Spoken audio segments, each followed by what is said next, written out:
the writing piece, right? And again, students come, I think, in general with really strong language skills and strong writing skills as well, and that kind of intellectually motivated mindset that I was talking about. But what is certainly different is the way in which you write. In that, and from what I remember from when I used to study French literature, right, and teach French, it's the idea of developing an idea from beginning to end, right? Yeah. So building and enlarging as you go, and building on one point and the other and the other and the other, and then like putting everything together at the end. And as you know now, here it's the other way around, right? It's start with the thesis and put everything you want to say in the beginning, and then spend the rest of the paper proving that thesis that you have already articulated early on. I've definitely noticed trends like the way German students will write, the way French students will write, because of what they've been taught at home. No question. Yeah. Shapes of paragraphs, what you put into a paragraph. Exactly. I remember having a constant struggle last year with a student who insisted that you had to have a certain number of points in a paper. It was like actually an arithmetical thing. I'm like, no. Yeah. It's the introduction with the thesis and the answer and some background, and then you paragraph, you develop your argument in paragraphs, put the evidence in. That was a struggle. Yeah. And I noticed, I do notice, and this is obvious, and you'll notice this too, obviously students from certain countries will make consistently the same language mistakes because of their own language. Yes. German students' word order. The commas. I always tell the German students, they always go crazy with the American commas, and I say, just do the absolute opposite of what you do in German and you're going to be okay. Yeah. Wow. Every year. Plurals, articles. I mean, you can often tell which country someone comes from. Even without the... By this, even if I didn't know, you learn, Yeah. that's because, Spanish is like this, or German is like this. You get to know that. Yeah. But I think to me, it's really that idea of like the shift from articulating the ideas in the beginning instead of You shape a towards paper. them. Exactly. It's the shape of a And paper. of course, you're all super highly developed intellectually. You can understand. So when I say in class, all you have to do is flip it, right? We start with the thesis. Of course, you understand what I mean. Yeah. It makes sense, right? You get it. To do it is a whole other story. And it takes a while, and it takes practice. And the first essay that you do doing that never works. And then, of course, it works quickly after that. There's frustration because, of course, you understand the concept, right? You know what you're supposed to be doing, but it takes a while to produce it. So that's an interesting and that's always sort of a challenge with that particular group. But that once you get it, then it's like, ooh, okay, now I got it, and I'm doing it. Absolutely, and I've actually, you'll be happy to know, next year will be entirely different in History 320. Oh. Because I'm not using a textbook. Because I That's don't awesome. like textbooks, because I don't think they model good language.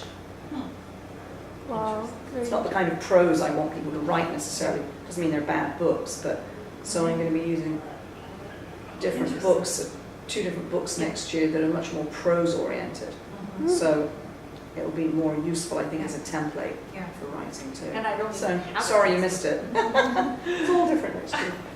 And I don't even have a textbook. Right. In the fall. I mean, I have the grammar book, which is a reference book more than anything. Sure. And then we have been for the past, I don't even know, 10 years maybe even longer. I don't know. We've been reading Sula, which has been a book that students have consistently enjoyed and told me to keep. And I also like it because it really is a wonderful way to teach American history, so to speak, right? Because the course is, it's funny, it's called American Studies for International Students. So there's this whole piece about teaching American literature and American culture and what it is to be in this country, which I really like too. So that's a book that allows me to play on all those levels, plus teach close reading, which is Yes. which Yes, is yes, yes. hard to do, but it's a fantastic novel for that. Yeah, and I think it picks up on some of the themes that I like to extract from US history too. Yeah. I don't like that detailed survey, No. which sounds like a detailed survey, you know, it's a bit contradictory, but broad survey that happens in 300 personally. So I like to be able to extract things that I think are issues that people look at when they're not in America. They see America in a certain way. Foreign policy is huge, right? America's footprint in the world, issues of race and diversity and ethnicity is huge for people looking from the outside in. Yeah. So I tend to pick those stories. Yeah. Maybe because I had the same experience as a foreigner. But those issues, I think, Yeah. rather than all political, economic issues, I don't do those quite as much. Oh, yeah, like talking about this idea of like being foreign and like diversity inside the country, like at least personally, and it's something that I have been thinking just in this last period. Like I never thought when I was in Europe, like of let's say white people as a kind of label and like category under which to put every white person.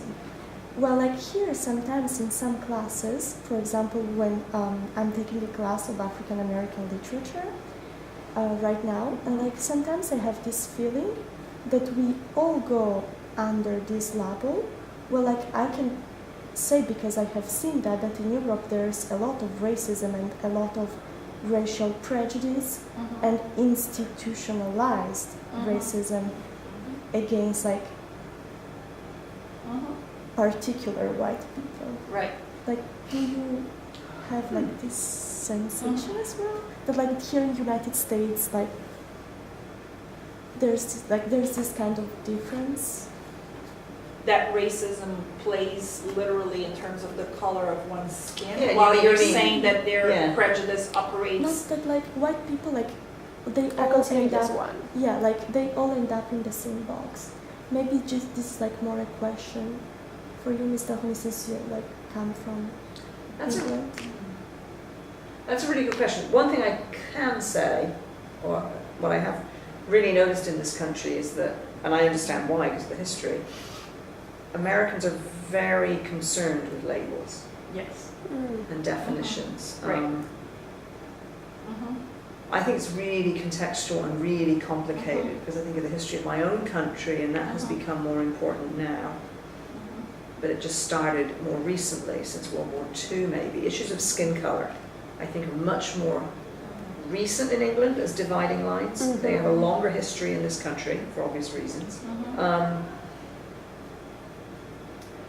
I find it interesting. I have a friend from Spain who here was determined to be a person of colour. And I really, really didn't know what that meant. And I was forced to think about, well, in America, you know, things are very contextual. So I do get confused by some of these labels sometimes, I really do. And I don't have an answer for it. I don't. I also think that categories here, I agree, I mean, sort of piggyback from that. Well, you come from a very different place Yes. too with regard to that. Yeah. It's not the same as the United States. Yes, but I think that Well, I this don't. idea of labels are also sort of fixed categories Yeah. that are even reflected, I mean, as how many times have we talked about it in class? Language, right? So if you think about the verb to be, right, in English, there's only one verb for what in our languages, I don't know Italian, I know Spanish for sure, we have two verbs, right? Ser and Yes. estar, Yeah. which are two different states of being, I didn't right? know that. Yeah. One is to be, as in forever fixed, you know, immutable, and the other one is to be in that moment. Oh, that's Right? very different. I didn't know that. And I think That's that interesting. when it comes to race and identity on that level, American culture is the fixed, Yes. immutable ser, right? You can be only one thing. right? Black Yes. or white. Which I find strange. No, Yeah. I mean, you have to pick, and you know, nowadays people, at least there's this understanding that people can pick, right? If they come from a mixed heritage or, you know, multiple so many traditions, people they do. can still pick. Yeah. And there can even be room for being more than one thing, right? We're moving towards a more multi-layered society. But once you pick, you are that, even if that thing is multi-layered. In where I come from, certainly, and I think in other societies, even the language, right, reflects the idea of this fluidity. That's really interesting. And especially, I know in Brazil for sure, I can be considered white in certain regions and of color in other regions, right? Wow. Depending on the makeup, or even depending on how tanned or not I am at a given moment, right? Because there's so much differentiation. So it's really much more fluid in that sense, I think, than it is here. And here, yes, people like, there's this sense of wanting to be certain